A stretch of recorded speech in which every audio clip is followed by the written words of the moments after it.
ሰላም እንዴት ናችሁ? ሜላ ኮስሞቲክስ ነን። ብሉ ማጂክ ኦሪጂናል እና ፌክ እንዴት እንደምንለይ እናያለን። ይሄኛው ኦሪጂናል ነው፣ ይሄ ፌክ ነው።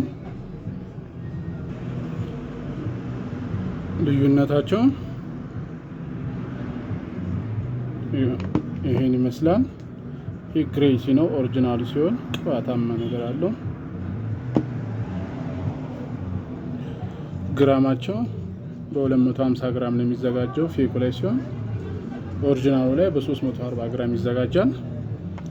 ኦሪጂናሉ በብል አለው፣ በረዶ የሚመስል ፌኩ ላይ የለውም።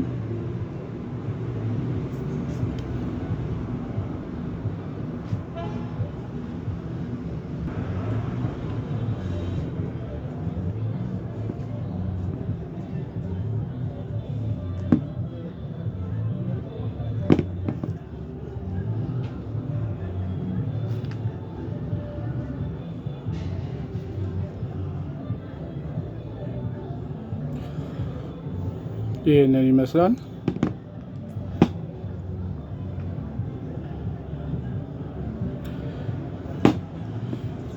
ዩቲዩብ ቻናላችንን ሰብስክራይብ አድርጉ።